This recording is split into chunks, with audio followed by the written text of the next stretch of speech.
You know, a few days ago, I released a video on this channel that I won't say broke the internet, but it certainly made some waves. And in fact, it's the fastest growing video that I've had on this channel to date. And today we're going to talk about it. So what is the video? Well, it's a trailer for the Netflix Narnia movie, The Magician's Nephew. Of course, that hasn't been released yet. So how did I make it? Well, I made it all with generative AI, and it really is something that people are stunned by. Now, the problem is a lot of people not only had a problem with the fact that I used AI itself, and we'll talk about that later on, but they also pointed out a lot of issues and problems that they saw in the video itself. And to be honest, I did too. And so today, what we're gonna do is talk about everything that's wrong with this trailer. We're gonna pick it apart. I'm gonna tell you some of the comments that have been made by some of you, and I hope to hear from you in the comments later. Now, we're gonna get into this video in just a second, but before we do, I have to stop and thank the sponsor of today's video, Boyce College. Now, when you get down to it, there are three facets of a college life that will shape who a student will be upon graduation: the professors who teach them, the friends who influence them, and the values of the campus culture that surround them. Faculty, friends, and culture reflect a school's institutional priorities, and at Boyce College, faith in Christ is always the priority, not an add-on. Now, to learn how keeping faith first produces graduates who are future-ready and kingdom-focused, please go to boycecollege.com/faith. And finally, a huge shout-out to all the supporters of this channel at Patreon. These folks keep the channel running because they believe in what's being made here, and they know that it will make a difference in the world. So thanks to you all. Well, let's get started. It's time to leave the Shadowlands behind and journey to a world that's more real than our own. It's time to follow me into the wardrobe. Now, right off the jump, one of the big questions that has been asked that I think is important to answer is why? Why did you make this? Well, as Narnia fans, honestly, we've been waiting for Netflix for a long time to release something like this, and I've had it in my head to do something similar for a while, but only in the last few weeks, literally, has AI technology become so powerful that I could do this at home myself. But beyond that, there was a really deeper reason that involves you, to be honest. I wanted Netflix to understand that as fans, we really want this to happen. And the only way that could happen is if they see all the activity on the internet. So I gave fans something that they could comment on, something that they could get excited about, something that they could communicate to Netflix. Yes, let's get this done. All right, well, let's go ahead and get started. And the first thing we're going to do is actually watch the trailer again. It's 90 seconds, and this time I want you to take a look and see if you can pick out any problems in here, any inconsistencies, whether it's with AI, with Narnia canon, anything you can see. And we're going to go back and talk about it after this. Hello? Hello? My name's Polly. Polly Plummer. What's yours?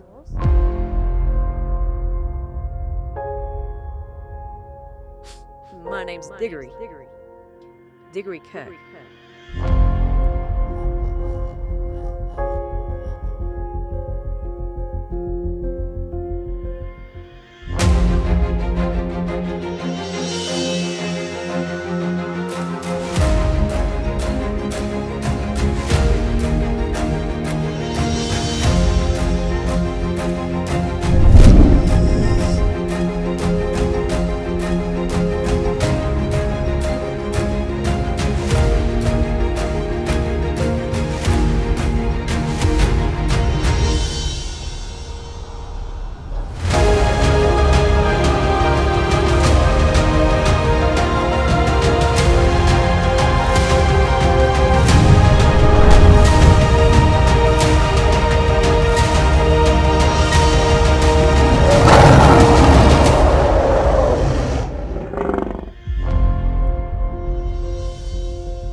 Well, there you go. You know, every time I watch this, it gets me excited, and I hope it does for you too. Now, we're going to go ahead and dive in. Let's take a look at this first shot and talk about it. Hello? Hello? My name's Polly. Okay, well, that first shot certainly is dramatic. And you know, what I wanted to do here was really try to set the scene. You know, we've got a little boy sitting here all alone. He's upset, obviously. Someone's approaching him over the shoulder. and she's asking, "Who are you?" "My name's Polly Plummer." Now, this isn't exactly what happened in the book. If you remember, in the book, Digory actually peeks his head over the garden wall and introduces himself to Polly that way. Now, Polly can tell that Digory has in fact been crying, but it's not actually because she snuck up on him. It's because he was trying to get away, to escape. Because as you'll see in this next title, it's because his world is falling apart. Now, let's go ahead and take a look at the next shot. My name's Digory. Digory Kirke. Okay, so I don't know if you caught it, but in that shot, there's a really weird moment where Digory takes a step and he kind of looks like a zombie for a second. Also, their faces are really hard to see. Now, this is actually one of the problems with this particular AI program. It doesn't do a great job with multiple characters walking at the same time. So I had to create many generations of this video to finally get one that worked. Another thing you can see is that Polly's dress is not exactly right. In the books, in the Pauline Baines illustrations, she has on more of a sailor suit type of dress. That's not what's going on here. But, this is the best that we could do, and I still think it kind of works. Now, in this next shot, obviously one of the big problems is that the characters are actually much younger here, probably close to 8 or 9 years old. And actually, they may be a little bit closer to the age of the children in the book. But, one of the problems with AI is that there will be a lot of problems with consistent character generation. You're going to see that throughout this, so I won't comment on it very much, but it is something to point out. Now, another thing is the setting here. This is when they are crawling through the attic space and they eventually stumble into Uncle Andrew's study. But in the book, it's described as being a crawl space between the brick wall and then some other utilities. And so this actually isn't right. They wouldn't have been at the crest of the attic in a wooden attic. But again, I think it sets the scene pretty well.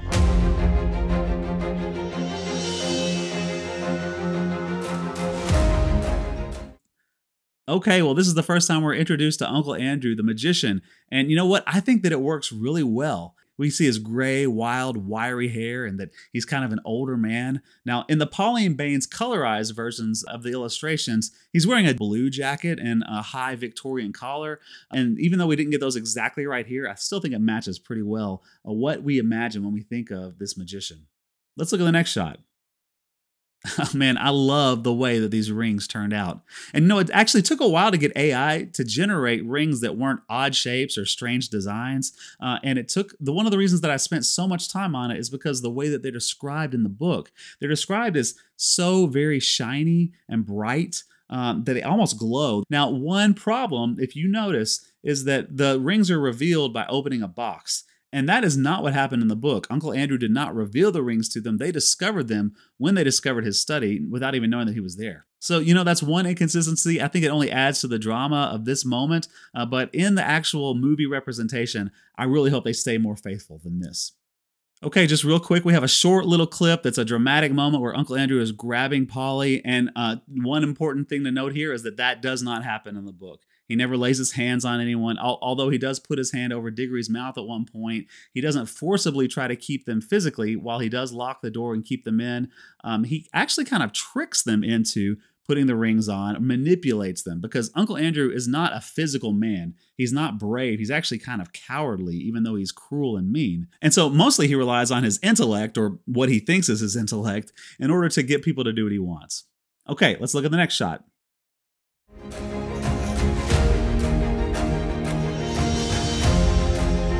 Okay, the wood between the worlds. Now, this is one of those places that I had the hardest time getting the AI to generate what I was asking it to do. And in your comments, some of the people even pointed this out. The wood between the worlds wouldn't have been these large lakes with tree linings surround them. They were actually under this canopy, this dense canopy in the forest. And the canopy, you couldn't see any sky at all. So there wouldn't be an open ring of water like this. And then also when we zoom in, someone pointed out very astutely, and I didn't even notice this, that the grass is described as being very short and green and lush. And that's not what this is, this weedy, muddy place. It would have been very beautiful, although this is beautiful, much more serene. The light would have been much more dim. But again, this is the best that we could get for what we have now. All right, let's look at the next shot. Okay, I just have to stop and say, coming next holiday season. Why coming next holiday season? Well, it's always the next season. When we get to this next season, it's going to be the next season. So please, Netflix, say coming this holiday season, not next holiday season. Let's keep going. Okay, a pretty dramatic shot of Digory falling into the pool. And interestingly enough, even though I didn't intend it this way, you notice that Digory isn't really wet in the pool. And actually, I think that that is pretty close to canon. You know, we see that when Digory doesn't properly apply his ring and he tries to step into the pool, he does come out wet. His shoes and his socks are wet. But that's only because the magic of the rings isn't working as intended. When they do step in with the rings on, they actually don't seem to be getting wet when they exit into the new world. So, okay, I think this part actually works. Let's look at the next shot.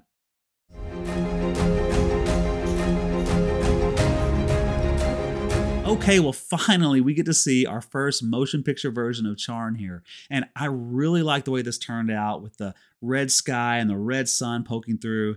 You know, one of the things that turned out really well in this shot, I think, is that the architecture really does start to get close to what's described in the book. Let's look at the next shot. All right, now, besides the fact that the characters look very different here, there's something that's a very slight and minor detail that actually is very, very important in terms of the canon of the book. Can you see what it is? I noticed this as I was editing, but I was really impressed with one of the users who found this. If you look at the ground, there is moss or grass growing, something organic. And in fact, the book is very, very explicit to point out that there is no grass anywhere to be found. There's not even an ant crawling around on the ground. Why? Because all biological life was completely wiped out when Jadis uttered the deplorable word. All right, let's look at the next shot.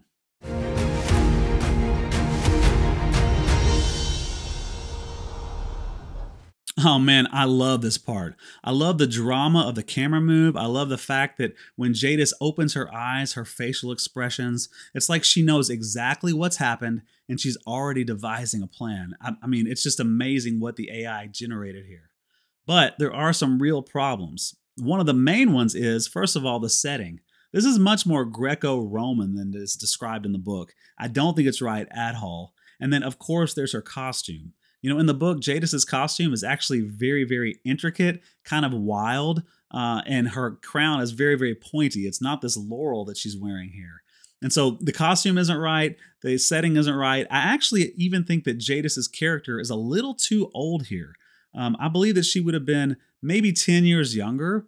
Now, some of you may be used to thinking of her as a little bit older in the movies, but don't forget, that was 1,000 years after this scene would have taken place. And even though she's magical, I think she would have aged maybe 10 years during that time. Now, there's one more thing here, and it happened so quickly you may have missed it. I'm going to play the scene back again, and then I'm going to pause it. Okay, there. Did you see it? Look in the lower corner. There are people walking around in this scene. Obviously, when the deplorable word was spoken, all the people were wiped out. Where these people came from, I don't know. Maybe they came from the wood between the worlds too. But if we're sticking to canon, they're not supposed to be there. All right, let's keep going. Okay, in this shot, it's really interesting. Obviously, Jadis has changed again, and this time, I feel like she's a little too young. I don't know. Now, some people have said that this actress looks like Sofia Vergara. Some people say that she looks like Kristen Stewart. I think she looks like Lauren Graham. You know, maybe any of these would be good choices, but it will be very interesting to see who the character of Jadis will be when she's finally cast on the big screen. Let's keep going. Oh, I love this sequence. I love seeing Fledge fly across the Narnian sky. I think that when it actually comes out, it's going to be stunning. Here, there are some problems. You know, AI actually has a really hard time generating a boy in a brown jacket and a girl in a blue dress flying a white Pegasus across the Alpine Valley skies. It just didn't work out very well. It took me maybe 30 generations of videos or more. In fact, here, I'll show you some of the ones here. Look how weird this is. None of these work. So obviously AI doesn't do a great job following directions here. In fact, you can see in the first shot that this is not Digory, this is not Polly, and Fledge is wearing some sort of headpiece that I didn't ask for.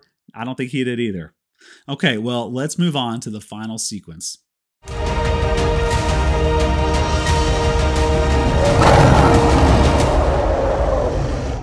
Oh man, Aslan singing Narnia into existence. This sequence does not do the scene justice at all.